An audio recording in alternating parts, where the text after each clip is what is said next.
What's up with him? Oikura can't help but snicker as he walks over to Akashi and Atsumu at the counter. It's maybe, a little after 5 p.m.?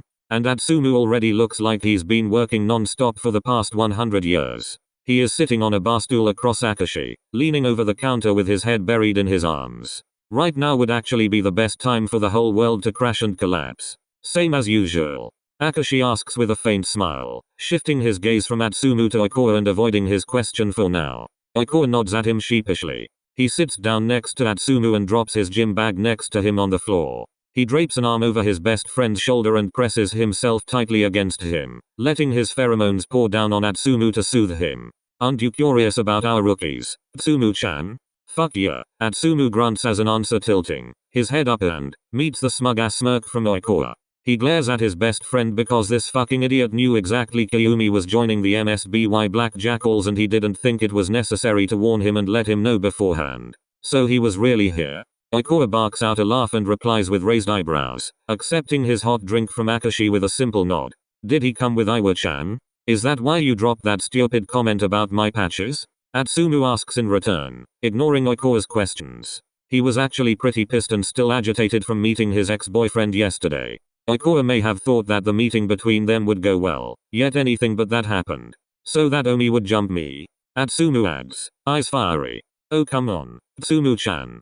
Oikura smiles his scowl away and leans back into his own bar stool. He knows for sure that if Atsumu wasn't wearing his scent blocker right now, he would just shoot his bitter pheromones at Oikura, because oh boy, Atsumu is pissed. Oikura is aware that nothing can happen to him this way, but just as a precaution, he still prefers to keep a little distance. He sips on his coffee before returning to his best friend with a wide smile, only slightly intimidated by Atsumu's mood. You can't tell me you weren't absolutely delighted to see him again. No, I wasn't. Mio-san had to close the cafe yesterday because Atsumu-san wasn't able to. Akashi whispers to Oikura, making him wince. Okay. Maybe the plan of letting Kyumi and Atsumu meet without any warning really hasn't been his best idea. After all, Oikura knows why he never told Iwaizumi about his best friend here in Osaka, Atsumu, dating the latter's best friend in California, Kyumi. And he is also aware that if he had told Iwaizumi about it, they certainly wouldn't have come to Atsumu's cafe together. Because unlike Oikura, Iwaizumi still has decency and respect. But Oikura has better instincts. It's maybe a 𝒕𝒂𝒄𝒆𝒔 thing. Most likely. You've been talking since what? 4 years about you being done with Kyo-chan? And one meeting gets you so upset? Oikura raises an eyebrow, his face a bit more serious. You didn't see him yesterday, Kura-san. Akashi intervenes and perhaps Oikura feels a little guilty. But only a teeny tiny bit. What do you expect, Carver? That I'm thrilled to see Omi again? That he has serious feelings for me? Are you really that naive? After all, he's just another shitty alpha out of many. That's not true, because Oikura knows from Iwaizumi's tales how SakuAtsu can be, and the fact that the cute curly-haired man never even wanted to be near an Omega since dating Atsumu is certainly no coincidence either. What exactly happened back then anyway? Why did he break up with you? Oikura had never asked him about it because whenever Atsumu talked about his one and only ex-boyfriend, the pain was written all over his face. He always respected his best friend for that, never wanting to step over boundaries, because even Oikura thought for a long time that they would never see each other again anyway. Well, until Iwaizumi started telling him about a certain SakuAtsu Kyumi from Tokyo. And until he told him they were coming to Osaka together. It is clear that Atsumu's heart still yearns for Kyumi, and it is Oikura's duty as his best friend to help Atsumu find happiness. And Kyumi is here now, in Osaka. Atsumu will not be able to avoid him anymore. Atsumu remains silent for a few seconds, frowning and looking sternly at Oikura's coffee. It's not that he doesn't trust his friends. No, Akashi and Oikura are the best friends he could have ever asked for. It's more that talking about the breakup with Kyumi still hurts after all these years. And maybe Atsumu has always been afraid it might trigger something inside him, that it might evoke buried feelings. But he also realizes if he wants to finally move on from Kyumi, he needs to talk about everything that happened. Because those feelings are definitely still there. He's been aware of that since yesterday at the latest. Samu always hated us for how in love we used to be. Atsumu begins and his voice was soft. He gulps and fixes his gaze on a spot on the counter, not able to look his friends in the eyes right now. Omi was sweet, loving, respectful. He lets his voice trail off and he hopes Oikura doesn't catch his frown. But of course, the latter notices it and immediately puts two and two together. Atsumu always wears patches on his scent glands. He makes sure no alpha gets too close. Osamu scolds him every time he catches even the slightest trace of Atsumu's scent in his cafe when one of his scent blockers slipped a little, and the only time Oikawa watches his best friend walk around freely without those pesky things is when he knows they are alone, when they are safe. Hell, how could Oikawa be so stupid and not connect all the dots? Where are his keen setter senses when he really needs them?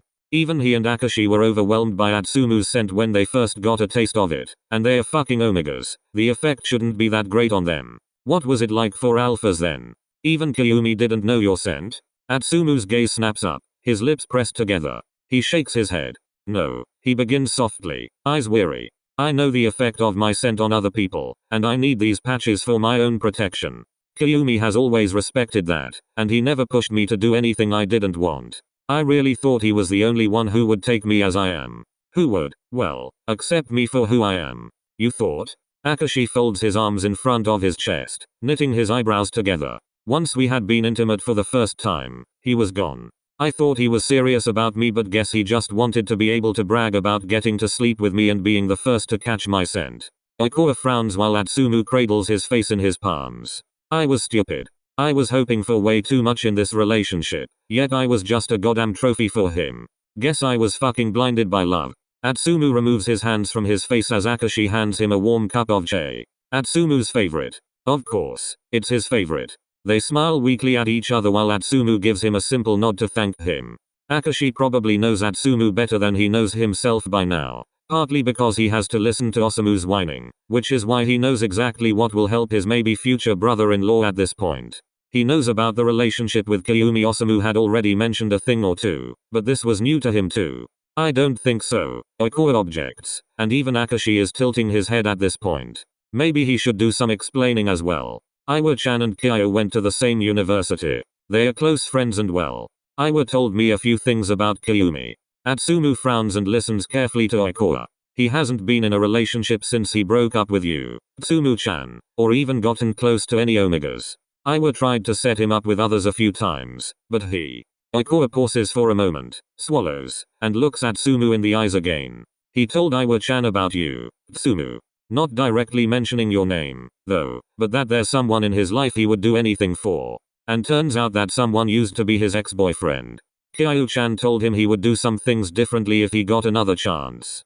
Atsumu swallows, his gaze lingering on Oikawa's chocolate brown eyes. Atsumu has been Kyumi's first boyfriend. He knows that, and he is almost pretty sure that he is the only boyfriend Kyumi ever had. His heart sinks into the pit of his stomach and his mind is reeling with chaos. He is confused, hurt, and somehow relieved. Relieved to hear that Kyumi was also thinking about him all these years. So what do you think? Atsumu-chan. Oikawa sips his cappuccino and puts on a crooked smile. Are you going to give him another chance? Atsumu sits upright on his bar stool and blinks at Oikawa, speechless. If everything his best friend told him was true, then he was absolutely willing to give Kyumi another chance. But who guarantees Kyumi was serious this time? Who assures him that Kyumi wouldn't dump him again? The question is rather whether Kyumi will come back after Atsumu served him his, what was it called? Fuck-a-fee. Akashi chuckles while Atsumu winces and blushes. Fuck, the blonde whispers, and he wishes for nothing more than for the world to swallow him whole right now. What? Oikawa grins as well, looking at Akashi questioningly. I served Omi the sweetest fucking coffee I've ever made in my life, Atsumu explains, his eyes wide, his expression horrified. And he drinks his coffee black only. Oikawa bursts out laughing, and even Akashi struggles to hold back his smile. Omi will never set a foot in here again. Oh, you're wrong. Atsumu and Oikawa flinch and instantly yank their heads back as a deep voice approached them. Akashi's eyes are wide and his laughter stifled as the tall figure stood behind Atsumu. They were so absorbed in their conversation, that even Immaculate Kun didn't catch the tall man approaching them. Omi, Atsumu gulps and glances up at him with wide eyes. Like Oikawa, he must have gotten here straight from practice, since Kyumi is also wearing the training suit of the MSBY Blackjackals. The coffee was so delicious, I had to come back because I couldn't forget the taste. He interrupts Atsumu with a mischievous grin. But I prefer a black coffee this time. Atsumu stares at him in awe, speechless for a moment. His stomach churns and his heart is twisting. Meeting Kyumi here again is really the last thing Atsumu expected. It feels strange and yet so good at the same time. I guess I'll take the order then, Akashi replies with a sheepish grin on his face, and Kyumi nods at him in thanks. Atsumu's eyes are still fixed on the ridiculously attractive man in front of him. His pulse a touch too fast. Can we talk? Kyumi frowns and looks down at Atsumu, once again with a look Atsumu can't decipher. The blonde can only gulp, taking perhaps a few seconds too long to understand what's going on. He nods slowly, cautiously, trying to control everything in his body to not get carried away with his emotions once more. And for God's sake, why the fuck is he blushing again? Here, Akashi hands Kyumi his coffee and gives him a weak smile. Kyumi accepts the hot cup gratefully and then turns back to Atsumu. The latter clears his throat. Simon, let's sit over there by the window, Atsumu suggests and Kyumi nods at him in agreement. While Kyumi is already walking to the spot, Atsumu's worried gaze briefly shifts to his friends. He frowns, however, when he notices them both giving him a look. Those traitors. You're supposed to be on my side, you know? He hisses quietly, making them both chuckle. Let's see just how much you're done with Kyo-chan. Okura replies with a sly grin, raising one brow. I hate ya. Atsumu pauses gobsmacked at their betrayal. Both of ya. And Akashi gasps, placing a hand on his chest in sheer dismay. Yeah, because even handsome Kun doesn't need to cave in under Kyumi right away. Traitor. Atsumu walks over to where Kyumi is sitting, half annoyed, half nervous, and feels Kyumi's gaze slide over his exposed thighs. He slumps down on the bench opposite him and crosses his arms in front of his chest. My eyes are up here, fucker. Kyumi takes a sip of his coffee, not even trying to suppress his dopey grin. Smug and obnoxious. Fuck. Atsumu hates and loves it. You look good. Course I do. Atsumu huffs and cocks his head to the side to face the window. He knows absolutely Kyumi is trying to allude to their meeting yesterday, but Atsumu isn't sure if he wants to talk about it. Kyumi couldn't help but smile at Atsumu's petty attitude, that little pout he wears on his lips making him even cuter. Now this coffee actually tastes good, he teases, drawing Atsumu's attention. The blonde narrows his eyes as he watches his ex-boyfriend skeptically. Good? He raises an eyebrow by now, and Kyumi hums. At least better than yesterday's. And a soft red sprouted once more on Atsumu's cheeks. His heart beats fast, maybe a tad too fast. Definitely a tad too fast. I didn't know you were so slow on the uptake, Omi-kun. Thought the fucker fee would do its job. Because you want me to leave? Jackpot, darling. Isn't it obvious? Weren't you worried 5 minutes ago I'd never set foot in your cafe again? Kyumi quirks an eyebrow and Atsumu winces, grinning back at Kyumi in a pissed off way. You must have definitely misunderstood something here. Oh. Kyumi's smirk widens further as he leans forward and props his arms on the table. Enlighten me, then, honey. Atsumu winces as Kyumi calls him that stupid pet name and leans closer to him, a pissed off smile still on his lips to withstand Kyumi's smug face. He notices it clearly. Atsumu feels how Kyumi covers him with his scent and the spicy flavor of che is starting to dull his mind. He feels how Kyumi is trying to put him under his spell and he feels how he is falling for him more and more with every passing second. Kyumi tilts his head, eyeing Atsumu in amusement. Omi, stop that, Atsumu says, not as bold now as he was before. His gaze drifts down to his hands, clawing at the hem of his shorts. What? Releasing your pheromones, scenting me. His gaze snaps back up and he sees Kyumi's expression getting more serious too. I'm not yours anymore, Atsumu adds, mumbles, lump starting to rise but he chokes it down. There's no way in hell he's going to lose his composure. He won't cry over Kyumi once more. What if you could be mine again? Kyumi falls silent, observing Atsumu for a moment. His expression is somewhat more concerned, almost guilty. I'm sorry for yesterday. Kyumi starts, holding Atsumu's attention entirely. I shouldn't have ambushed you like that. That was wrong. I'm sorry, Achu. Achu. Why does the name sound so right coming out of his mouth? You couldn't have known I'm here. Atsumu's voice is hushed, barely trusting it. And besides, I acted like an ass too. Sorry. Atsumu admits, they probably both could have handled the situation better yesterday. Kyumi draws his eyebrows together and looks into his cup of coffee. Can we start over? Atsumu's gaze snaps to Kyumi, sucking in a sharp breath of air. Can they? Is Kyumi actually serious about him, like Okura told him? What if he only wants another taste of him? You don't have to answer me now. Kyumi quickly interjects, and Atsumu looks at him in confusion. Just accept me as a customer here. As a customer who wants to get to know the owner of this cafe better, because. Kyumi pauses briefly and lifts the cup of coffee before taking another sip. The coffee is truly damn good. Atsumu blushes, again, and stares at Kyumi with wide eyes, startled at his sudden sweetness and perhaps also a little bit enchanted by his charm. Then he chuckles, a slight touch of rose adorning his cheeks, neck, and ears. It's cute. Watch out, I tend to piss off my customers. Qiumi smiles, now a little more cheeky again. By serving them a drink that's way too sweet? Exactly. Qiumi couldn't help but chuckle too. He is caught in Atsumu's sheepish glow, and honestly, it's something he never wants to escape again. I think I can handle that. Qiumi smiles, pulling his bottom lip between his teeth and glancing at Atsumu fondly. If you say so. Atsumu-ku's cocky smile still chiseled onto his face while red is tinting his sun-kissed skin. A true beauty. The two talk some more. About Qiumi's time in California, about the time when Atsumu and Osamu pursued their dreams, about everything they experienced when they lost each other. And it's nice.